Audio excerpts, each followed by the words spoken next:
창세기 7장 1절에서 5절 말씀 교독합니다. 창세기 7장으로 갑니다.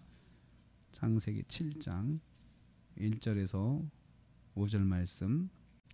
오늘 말씀은 방주로 들어가라 라는 제목으로 은혜 받기를 원합니다. 이제 드디어 홍수가 시작되기 7일 전의 상황입니다. 7일 전 하나님께서 세밀한 지시를 내리시고 노아는 그 지시대로 실행했다라는 내용을 본문이 가지고 있습니다. 그래서 다른 제목으로는 마지막 7일의 순종 이렇게 해도 될 것 같습니다. 마지막 7일의 순종. 첫째는 노아와 그 가족은 방주로 들어가야 했습니다. 1절에서요 보니까 너와 내 온 집은 방주로 들어가라 이렇게 말씀했습니다. 앞으로 7일 동안 행할 일들 중에 중요한 것은 이제 노아와 식구들이 그 안에 들어가는 것입니다. 입주하는 거죠. 완성된 방주에 입주하는 것입니다. 4절에 보니까 7일 후면 비가 내리고 비가 시작되어서 40주야를 내릴 것이다. 그러니까 이제 이 말씀을 받은 지 7일 동안 이제 이 일을 행해야 됩니다. 이제부터가 진짜죠. 이제부터가 진짜입니다. 2, 3절 말씀 보니까요. 자신뿐만 아니고 짐승들도 공중의 새들도 승선시켜야 합니다. 그러면 방주에 입주하는 작업이 얼마나 요란할까요? 그냥 식구들 8명만 살짝 들어가는 문제가 아니고 세상에 존재하는 짐승들 중에서 정결한 짐승, 부정한 짐승 분류하고 공중의 새도 불러다가 드려야 되고 그러니 뭐 그 작업이 엄청난 작업이겠죠. 덩치가 큰 짐승들 집어넣어야 되죠. 뭐 새들이야 날아서 들어가지만 근데 문제는 그것들이 다 노아가 시키는 다 하냐 이거죠. 그런데 그게 되는 거겠죠. 이제 된다는 거겠죠. 하나님께서 말씀하신 거니까. 요즘으로 말하면 뭐 모든 취재기 세상의 모든 취재기자들이 거기 몰렸을 것 같아요. 너무나 요란한 작업이잖아요. 뭐 짐승들이 그냥 조용히 들어갑니까? 울고 짖고 그러면서 이제 들어가긴 들어가겠죠. 마지막으로 세상의 사람들이 몰려와서 구경하고 또 구경하면서도 가만히 있겠어요? 7일간 이제 맑은 하늘이 진행되는 가운데 이제 곧 비가 오니까 이제 들어가야 된다 하면서 짐승들도 들어가죠. 그러니 사람들이 구경하면서 얼마나 그걸 조롱하겠어요. 뭐 무슨 비가 온다고. 그리고 비가 뭐 엄청난 비가 온다. 그래서 지금 이 배가 뜬다고 그러면서 그리고 이 배가 있는 곳이 산인데 이 산까지 물이 그럼 올라와서 그럼 배가 떠야 되겠네 그러면서 자기들이 한 번도 본 적이 없는 비, 엄청난 양의 비, 한 번도 본 적이 없는 이 비에 대한 이야기를 사람들은 믿을 수도 없었고 생각할 수도 없는 일이지 않겠습니까? 그러니 어떤 사람은 그걸 보고 조롱하지만 어떤 사람은 분노하고 또 막 욕하고 미쳤다고 그러고 그러면서 방해하는 사람도 있었을 것이고 아무튼 그 모든 일들이 지금 순조롭지는 않겠죠. 마지막 7일 동안은 굉장히 더 감당이 어려웠을 것 같아요.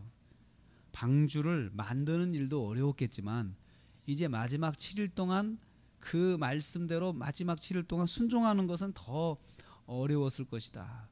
이런 생각을 하게 됩니다. 맑은 하늘을 두고 홍수가 난다는 이유로 배에 승선해야 했습니다. 방주를 만드는 것도 어려운 일이지만 방주에 승선하는 일도 어려운 일이었을 것입니다. 그래도 하나님 말씀대로 순종하는 것이 중요하죠. 하나님께서 이렇게 한다고 하셨고 또 이렇게 그래서 이렇게 하라고 하셨으니까 하는 게 중요하죠. 여기에서 노아가 객관적으로 보는 그 주변 상황에 대한 판단은 아무 의미가 없습니다. 하나님 뭔가 징조라도 보여주시면서 약간 지금부터 7일 동안 구름이 좀 끼면서 세상에서 본 적이 없는 그 새카만 구름들이 낮게 떠가지고 징조라도 보여주시면서 그렇게 진행하시면 사람들도 아마 겁을 먹고 한번 생각해보는 사람도 있을 것이에요. 그런데 하나님께서는 맑은 하늘을 놓고는 그냥 하시겠다는 말씀을 하시고 노아에게는 이렇게 하라고 행동지침만 말씀하셨을 뿐이죠. 거기에 객관적으로 이해할 만한 징조라든지 이런 것은 하나도 없는 거예요. 하나님 말씀은 증거와 징조를 보고 순종하는 것이 아니고 말씀이니까 순종하는 것입니다. 끝까지 순종하는 거죠.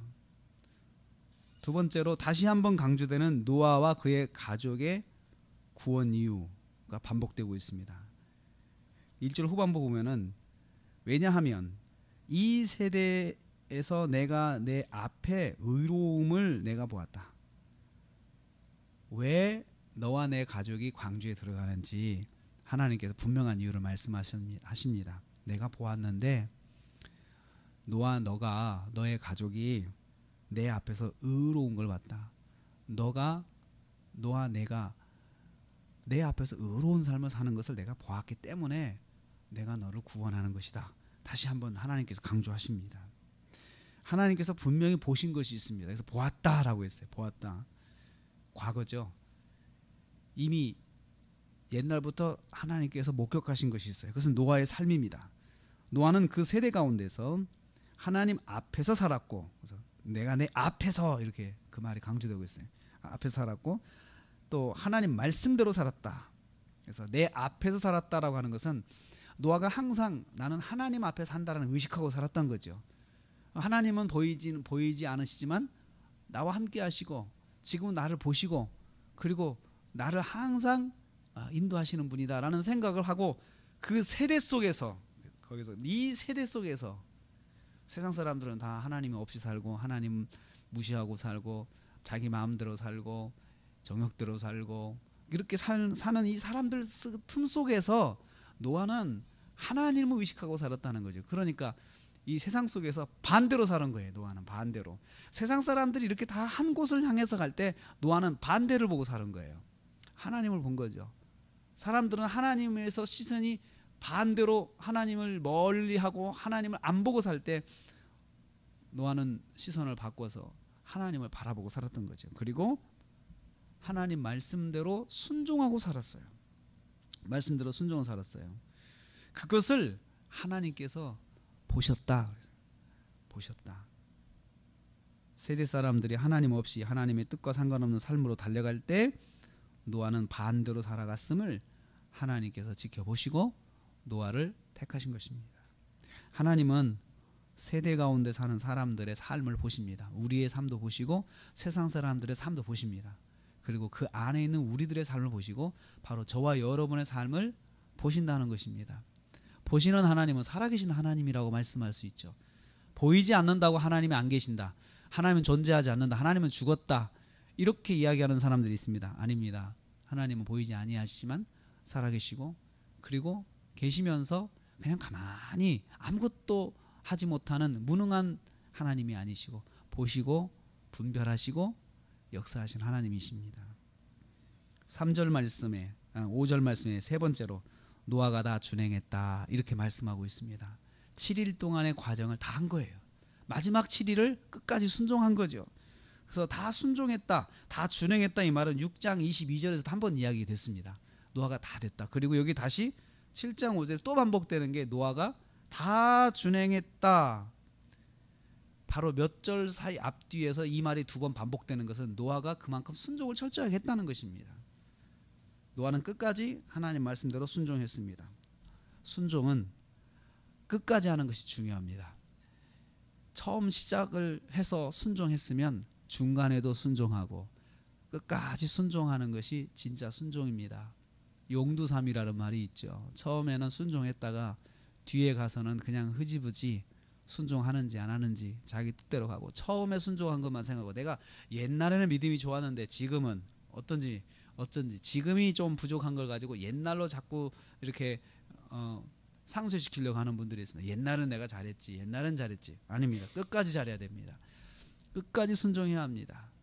그런데 순종을 더 하려고 하면 할수록 그 불순종의 환경이나 강도는 더 강해집니다. 마지막 7일은 바로 그런 기간이었지만 끝까지 순종했습니다. 오늘 우리는 이 말씀을 통해서 그래도 하나님 말씀대로 순종하는 것이 중요하고 끝까지 순종하는 것이 중요하다. 이 교훈을 얻습니다. 오늘도 하루를 시작합니다. 처음에 말씀대로 듣고 결심한 것이 저녁까지 지켜지기를 축복합니다. 그리고 또 주말까지 지켜지고 또 한 해 동안 끝까지 지켜지는 저와 여러분 되시기를, 순종에 승리하시는 저와 여러분 되시기를 주님의 이름으로 축복합니다.